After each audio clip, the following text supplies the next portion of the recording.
Welcome to Fireside Chats, Leadership Journeys, brought to you by the Office of Academic Clinical Affairs and hosted by Dr. Carolyn Porta. These chats bring together University of Minnesota Health Sciences students with experts for candid conversation on leadership, career pathways, sources of joy, and strategies to rejuvenate.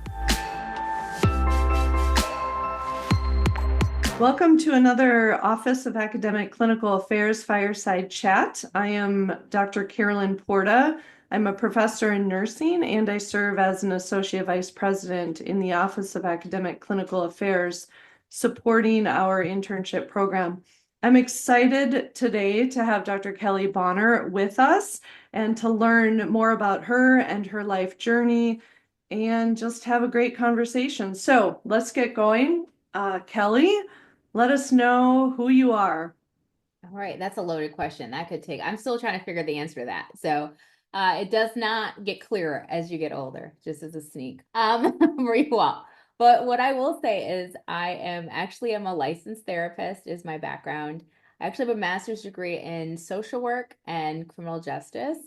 But what I do now, I'll start with what I do now and then work backwards. What I do now is I really work on two levels. So I am an organizational strategist around risk, and it's like a risk that's people focused. So think about employee misconduct, sexual violence in the workplace, leadership misalignment, just messy leadership in general, policies and procedures that disrupt productivity and innovation in the workplace. So that's like the lens one that I do that with. I'm also a burnout expert. So again, my background in mental health, I specialize in traumatic stress. And coming out of that was looking at how people had professional traumatic stress and burned out of their careers. I burned out of direct practice social work pretty quickly. And so it became an interest of mine to figure out how to help and heal folks who are experiencing burnout. And so that's the second tier. And that also leads, I'm also a podcaster as well. And I have a podcast called Black Girl Burnout.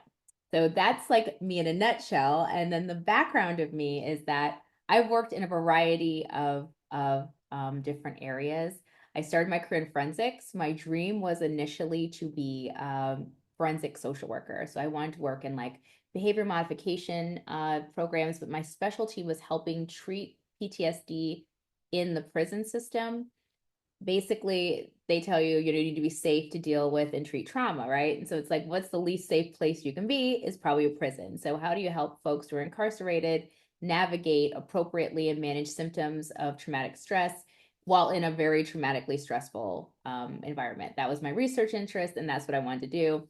But I burned out of that for many reasons related to social justice and racism and all the stuff.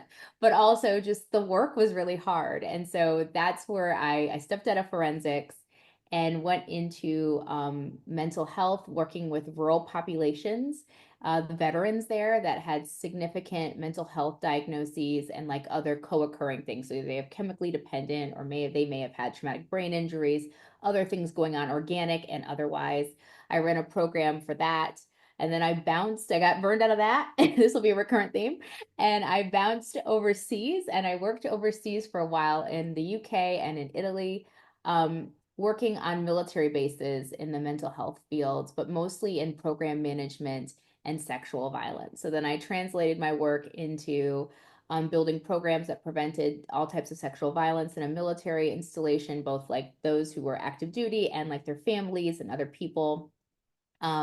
And then came back to the States where I set up a program from scratch at the National Oceanic and Atmospheric Administration that was all about reducing workplace misconduct with a special focus in sexual harassment and sexual assault at sea, and in the workplace in general. So that's like me in the tiniest of nutshells.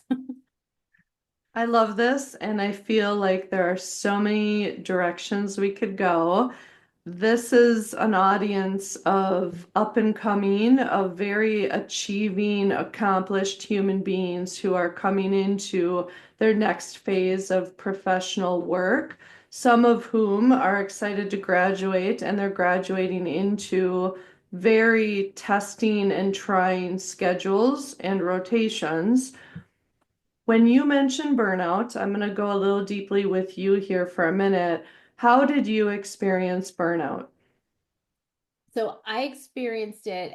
I will tell you, like, the context was just like I experienced what I think was like the traditional generic answer you get, right? Which is like I always tell people burnout is basically when there's more asked of you than you can give. So like there's more demanded than you have resources. So whether that's like I don't have the resource of time, I'm exhausted, and the caseload keeps coming. I think you all in the medical profession can relate to this, and you will relate to this. I got dumped in a situation. They're like, here's 400 people on your caseload. You need to see them this many times. I'm like, when do I like breathe? And how do I actually get a bio break? Oh no, we don't. We just have to keep going. And so that tier, right, was a recipe for burnout just from the gate, which a lot of medical professionals get. It's like a lot is asked of you, and you're like, there's only so many hours of the day.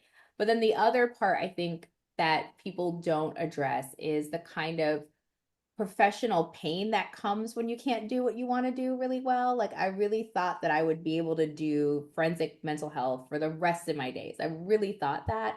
And when there were other factors that were even unrelated to the work, like I found myself saying, I just want to do my job. And that was already tough, but you deal with like interpersonal dynamics. And I was in a system where obviously I was the only Black employee in the largest prison in New York State.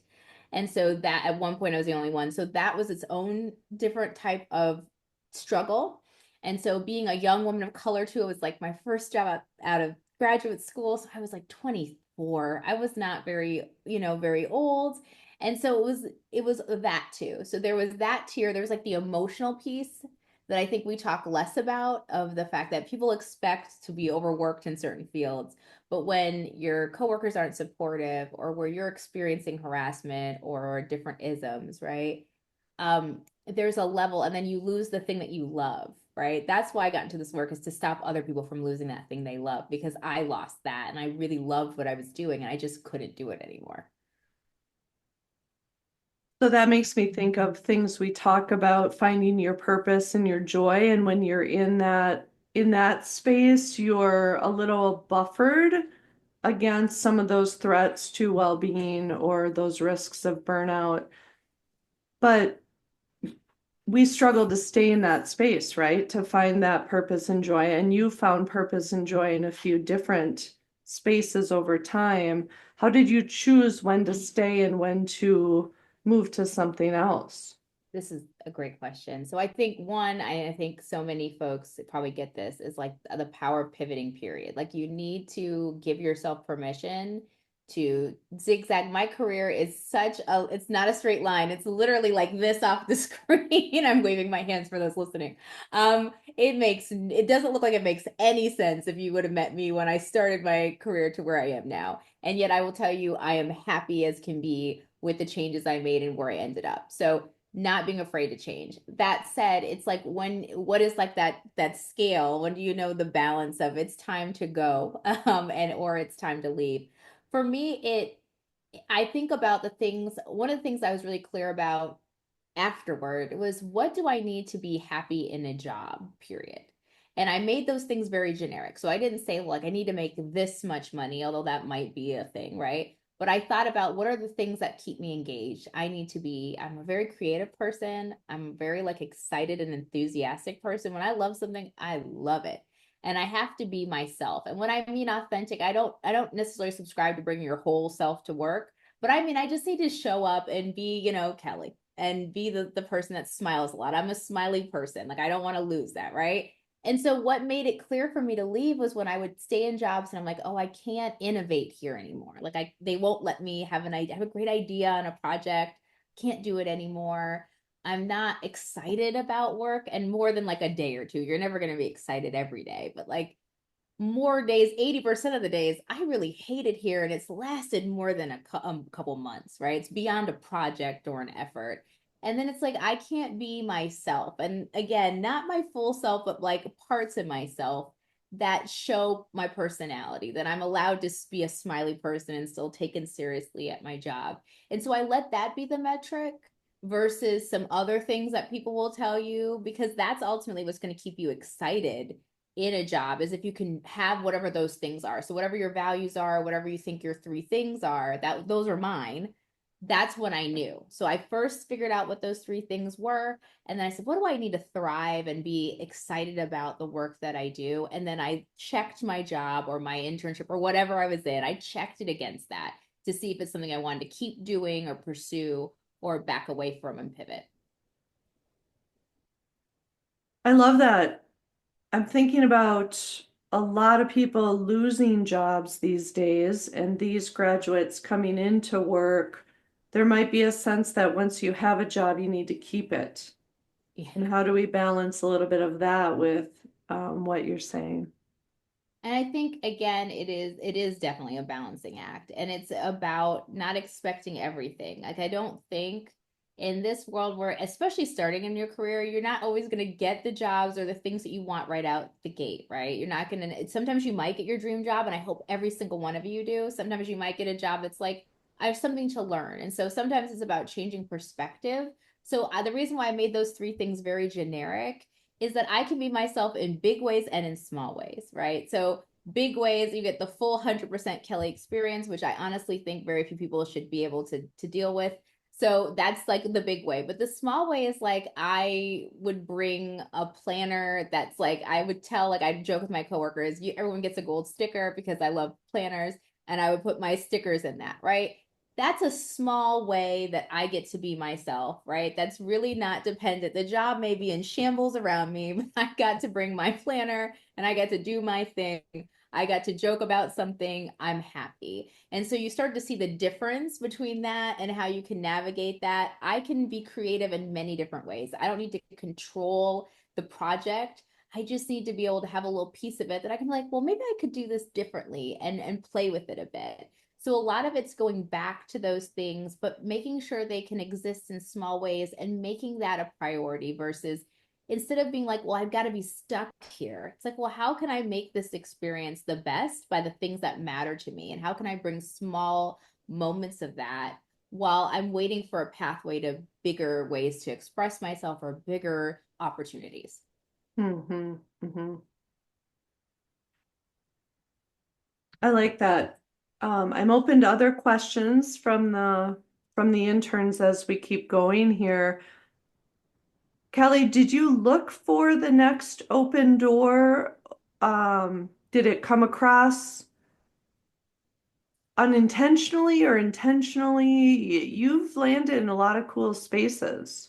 Intentionally. And I want to stress folks a lot, be very intentional. One of the things too is like I spectacularly burned out of my forensics job. Like I really, really burned out and was like, I'm telling you all about yourself as you walk out the door. I do not advocate for that as a way to end your job.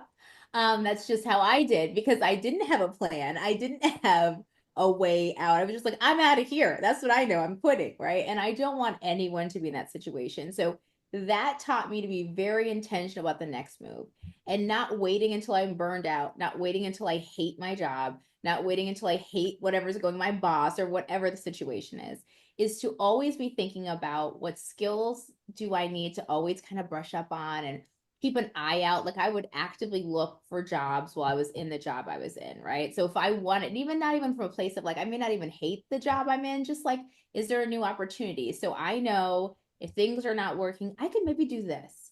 The other thing I did too is even when I was in the job, I took trainings and conferences like you all have opportunities to probably do.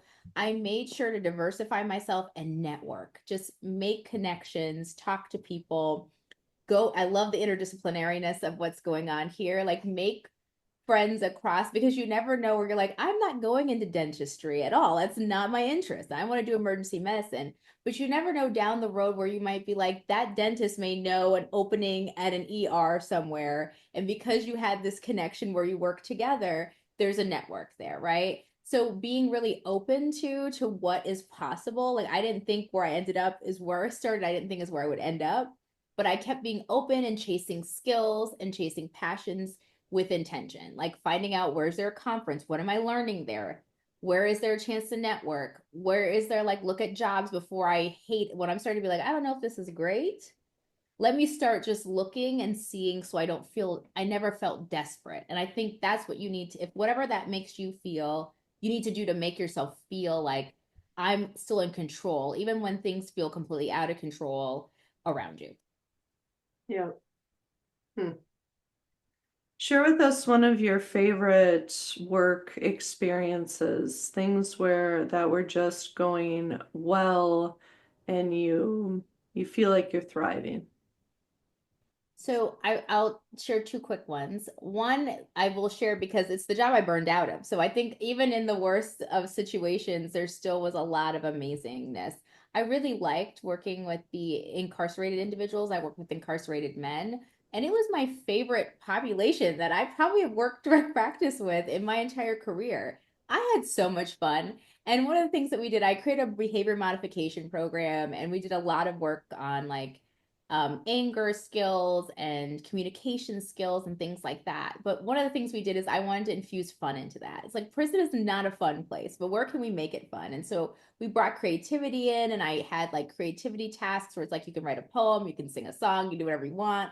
And these folks did this. And these are, by the way, like the worst behaved inmates. I'm using finger quotes in New York State. That was the quote for them. And I was thrilled. We created a Jeopardy game. Like we had the most fun. And when I think of my clinical experiences, it was them and helping their behaviors improve and the joy that I got from that.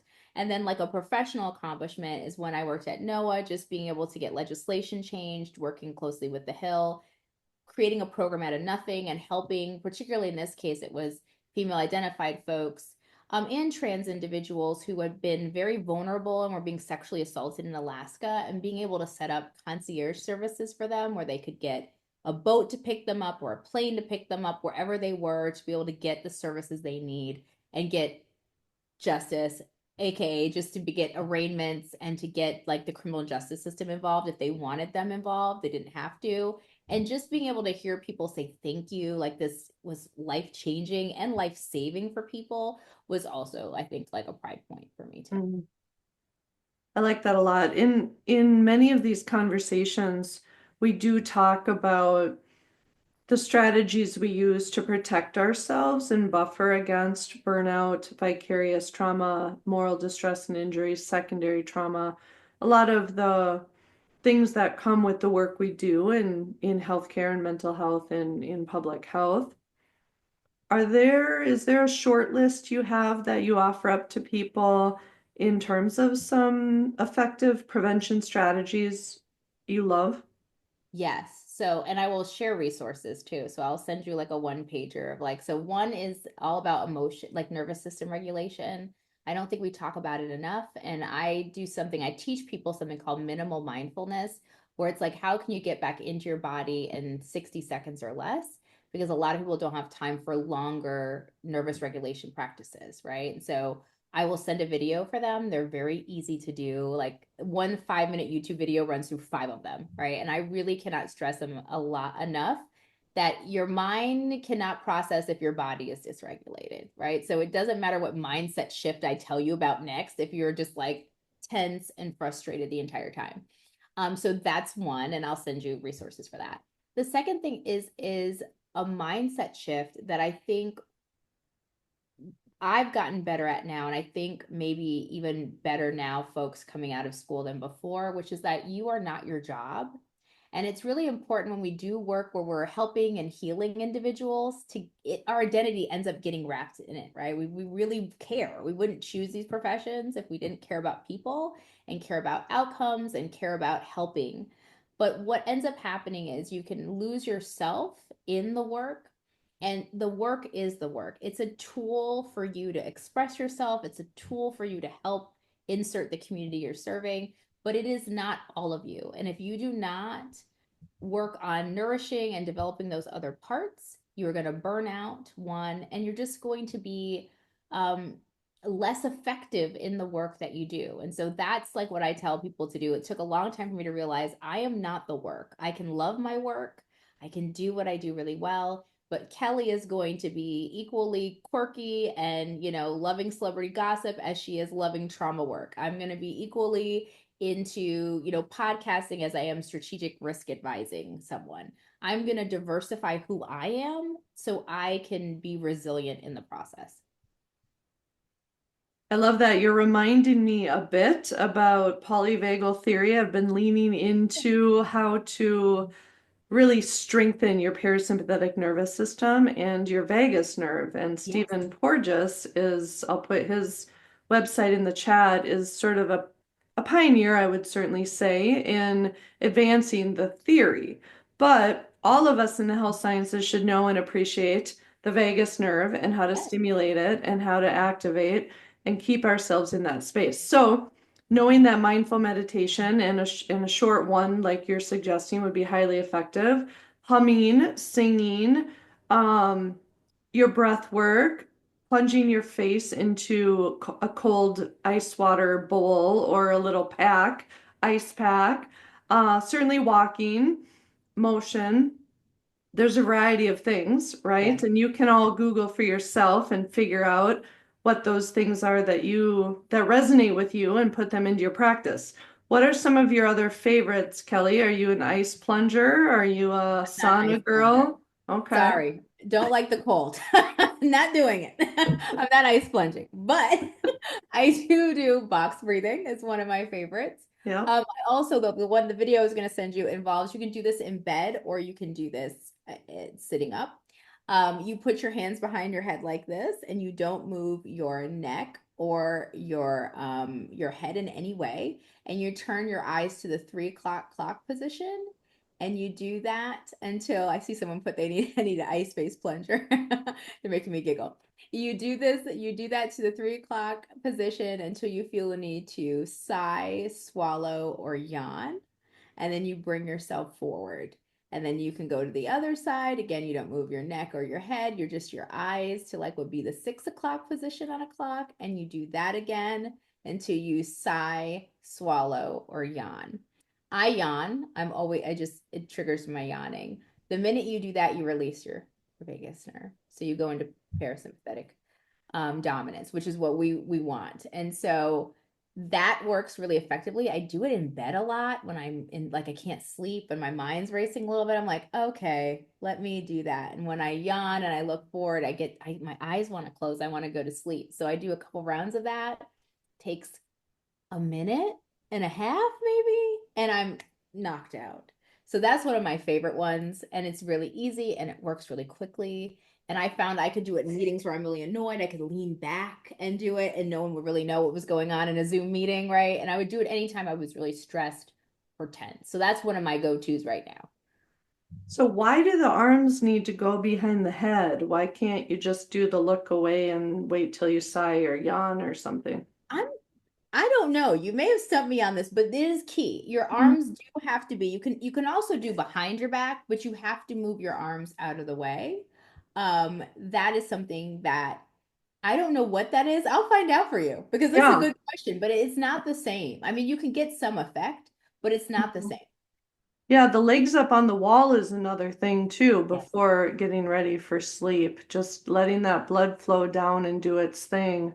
So it could be even just a part of that if you're in a sitting position, you're just relocating blood flow. One of you on this call, on this Zoom right now probably knows the answer and you can throw it in the Yeah. chat too. Bonus point.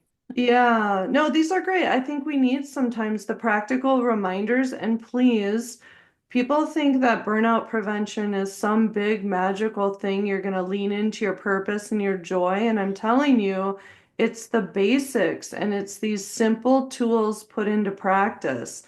It's your nutrition, it's the sleep that all you up and coming residents aren't going to get. It's good fresh air and breathing and exercise. It's all the basics plus some of these little big things that Kelly's talking about. All right, Kelly, you started a podcast. This is a question in the chat. And I think there are people on this call that want to be influencer podcasters. So let's lean into how to make that happen and make millions and make people laugh. That's it. I will let you know when I make millions. But once that happens, I will circle back and tell you all. So what made me start a podcast? One thing I said is I love to write and I also love to yap and talk. And so writing takes a little longer for me because I'm like edit myself and all that versus talking. I was like, I like talking. Okay, I could do that. And I wanted to do something that helped people that was aligned with burnout. I thought a lot of people needed strategies and tools. And I'm like, I can do that. That's literally what I do. I can do that in a podcast format. And then Black Girl Burnout came out, like a niche down. So I tell people if you want to start, because I think the question is like, what inspired you to start it and what did I learn? So like I really wanted to niche into Black women because I kept talking about, I had a podcast before the one I have now, and it was called, like, it doesn't matter what it's called, but the long story short is it was like me and my mom listening to it. But it was, I had a couple episodes called Black Girl Burned Out. And I was like, there's a special kind of burnout that happens when you're like a woman of color that is like tail end of you're leaving the job and you're like, I have had it. And so it would be cool to explore that and give people tips and tools and learn from it. And also just like a mindset of like, now when it's cool now, the 92% is come out and people stepping back and opting out. I'm like, I've been saying that since 2021. Like there was just an aha moment where I was like, I no longer want to be tied to the way we talk about work and our value and our identity. I want to be joyful and I want to find the way to create that even when the world's on fire. And so I brought that into the podcast. So that's like the thought behind the podcast and learning through the process of it. That creativity looks different in different ways, and that podcasting is a great way to build community. Wealth, maybe not, it'll come later, but community, absolutely. It's a great way to connect with people. It's a great outlet, I think, too, if you're like a creative or you're a writer or something and you want to just get things out into the world. It's a great way to do that. And I think that's a part of the process that I am surprised by. The people I meet, the conversations I have always surprise me because I'm always meeting amazing people while doing it. It's pretty awesome. I will say I enjoy it. I think I'm going to do podcasting probably for the rest of my days in some capacity. I love that. I'm admiring what you're doing. Do you schedule out your guests or your topics a certain amount of time in advance? How planned and how scripted, and any other tips for the up and coming? It's pretty scripted. So don't do what I did, which is I started doing 3 times a week podcasts because I thought I'd do really short burnout. Like it was great in concept and it's a hit, right? But it's also like, and that's really hard to sustain. So I've done like 420 episodes. I don't think that is the necessary recipe. And that required 420, like I write the podcast myself. So I think what I would schedule it, I would say don't give yourself as much parameters as possible, meaning plan how many episodes you're going to do and don't start with like 52, like, one a week. No, start with like 12 weeks. I'm going to do a 12-week special series. And then you pick a topic, right? Whatever it is. You want to deep dive on a pop culture show. You want to talk about medicine and access to rural folks and the challenges of that. You plan it that way, and then you leave room for a little bit of creativity and playfulness, but you make it so you're clear about what these 12 weeks are about.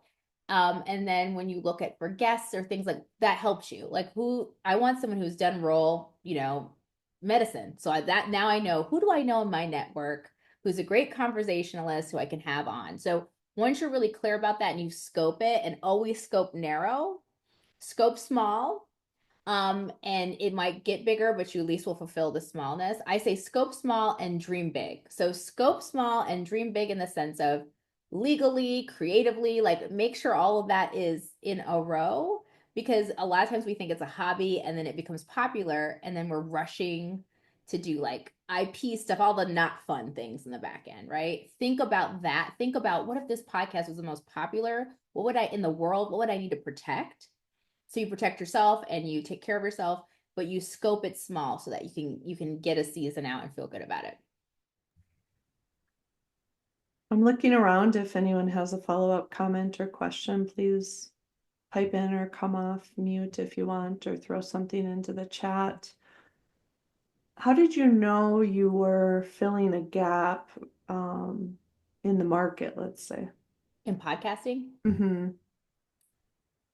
I don't know that I specifically knew, but I knew the idea was unique enough. So I thought, what's the spin on that? Like, I think everybody's talking about burnout at the time. People feel burned out. They are burned out. It's like a buzzword, but what could I do that would be different? I think I thought of it that way. Like, what can I bring to this discussion that no one has brought before? There wasn't a podcast called Black Girl Burnout. There wasn't that. So I was like, okay, that's something. And then I create a cadence. The episodes are like opt in and opt out frames. So I'm like opt out of struggle, opt into joy. I knew that was different. I'm like, that's a different way of thinking about things. So I thought of it more like, what can I bring versus like trying to niche into a market? Like, oh, how can I be the best podcast on mental health out there? It's just like, no, what do I possess that's unique and different? And how can I bring that into podcasting? And that seems to have been the recipe that's sticking, that has made the podcast successful. Yeah, that's great. I want to go back to your work on sexual violence prevention, and then we'll wrap up with recommendations of other, well, of your podcast naturally, but any other possible podcasts, as well as books or other resources you just are doing for fun or for advancement. But going back to sexual violence prevention, we implement these prevention programs, and I really question to what extent we're being successful because, of course, sexual violence persists in the military, in society, everywhere. What are we getting right and what are we getting wrong? And, what are you learning that can help us move that field forward? And of course, as a sexual assault nurse examiner, I'm particularly passionate about prevention of this violence. Yes, and I'm actually working. It's really funny. I've just started working on a consensus project with National Academy of Sciences on sexual assault at sea, which is all circulating around safe and sane, how to do that in at sea, because it's very almost impossible to do really well. So that's really just funny. So what are we doing? I'll start with wrong. I'll go from negative to positive. So what are we getting wrong? I really think, like, I'm really passionate about organizational readiness and matching the readiness of an organization to change or to adopt healthy behaviors and matching interventions to it. And I don't think we do that very well. So we get excited about a thing, bystander intervention, or unconscious bias, which at this point I think we all know that's not really that effective, but we still keep doing it anyways. And we get excited and we say this is the thing. Like, this is the thing. If you do bystander intervention, you're going to reduce sexual violence in the workplace or insert context. And then we're all upset when all the evidence based, when you read on bystander intervention, it's like mixed. All the different results from it are mixed. And so what do? We go the other extreme. We say, oh, it's not good. And I don't know that's actually true. I think context is everything. And I think matching interventions to context is what matters. So I think that's what we don't do well. So it's like there are pockets of an organization or a place that might do really well with bystander intervention. It just doesn't work everywhere. And there's pockets of a place where strategic resistance or teaching people how to get out of a context as quickly as possible is the right answer and the best answer. And then we just say, oh, that's not good. We need to solve the problem. So that's like the second thing I think we get wrong is we're really not, I think we've lost our bravery when it comes to like interventions, not the bravery of the needs of the work, because that is so beautiful.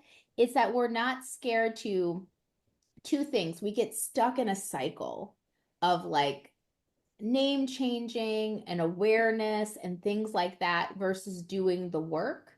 And I understand there's a delicate balance there. Like, there's a need to broaden our viewpoint and be inclusive. And that is so undervalued, I think.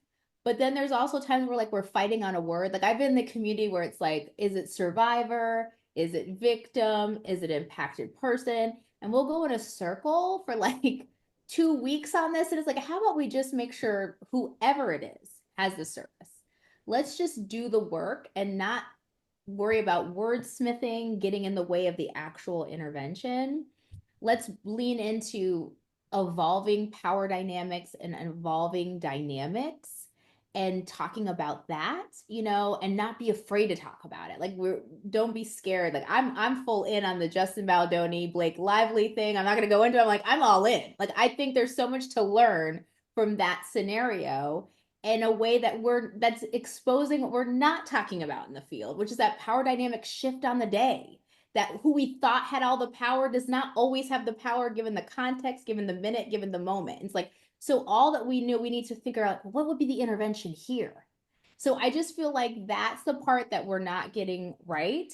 And what we are getting right though is we're still here. Like I just think like it was cool for a while to do this work, then it wasn't cool, then it was cool again.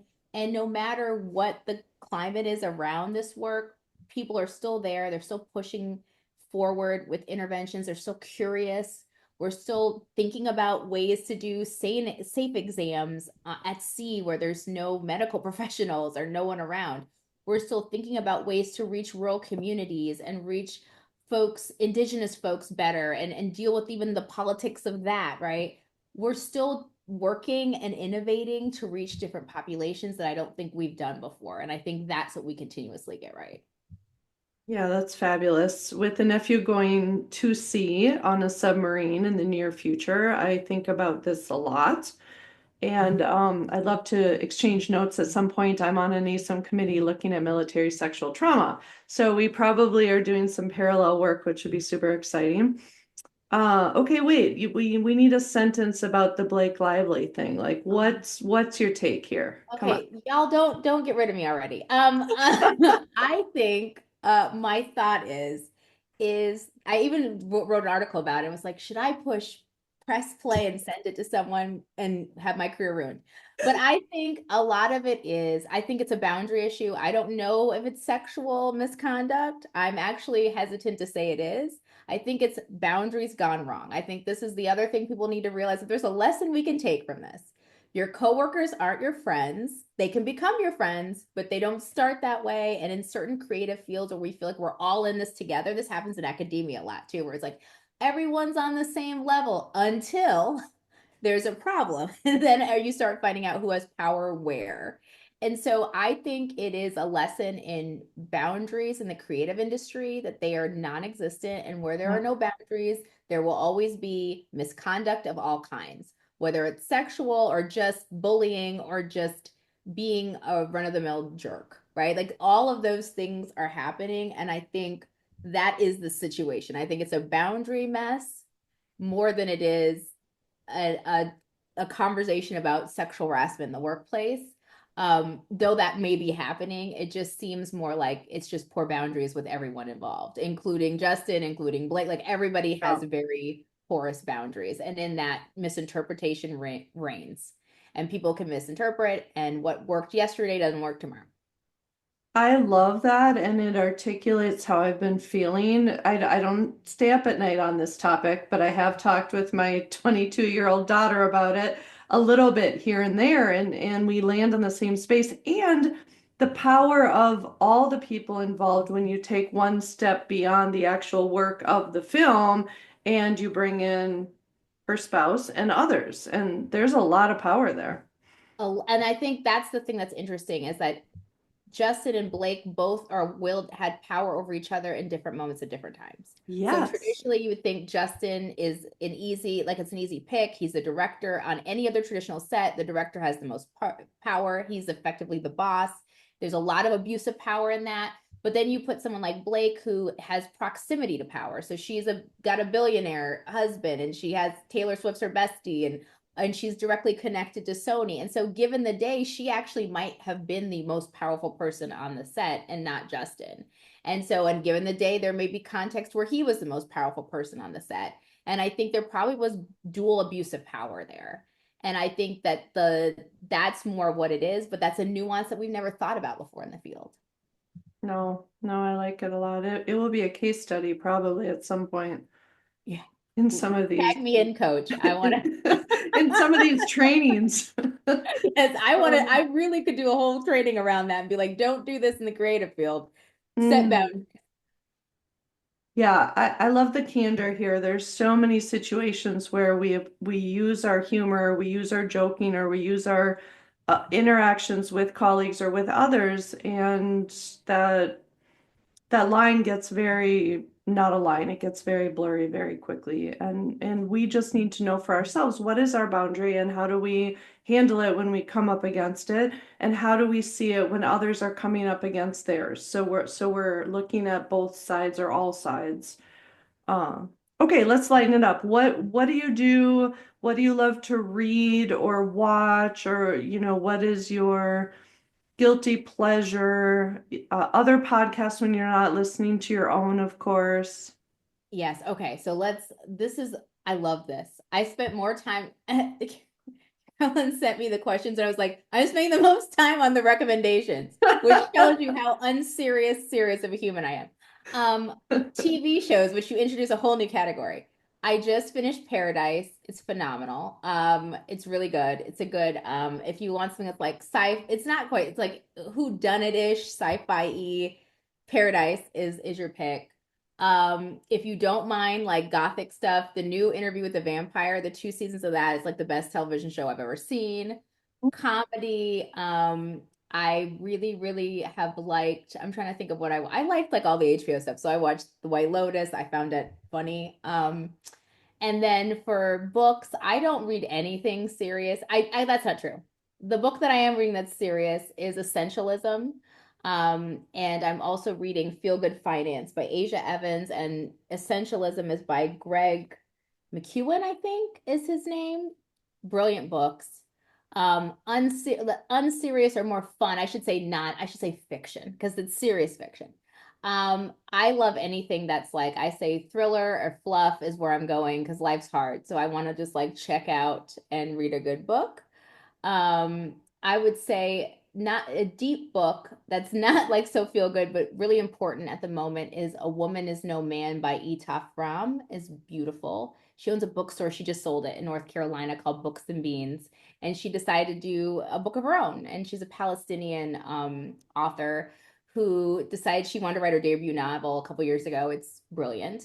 Otherwise, I go straight down the like romance or like Riley Sager thriller. So I go right into that dumpster. I jump in with both feet. And I love a good romance. I love Abby Jimenez, and she centers all her stuff in, I think, Minneapolis, correct? I feel like she centers it all in one spot, I think. And all of her characters intersect in this area, which I think is Minneapolis, is the city. So What's her last name? Jimenez, Abby Jimenez. And all of her books, she used to have a pastry shop called, it's a famous pastry shop, Nadine's Bakery.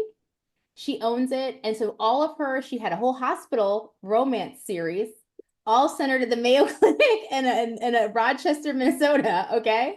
I come prepared with the recs that are direct to you all.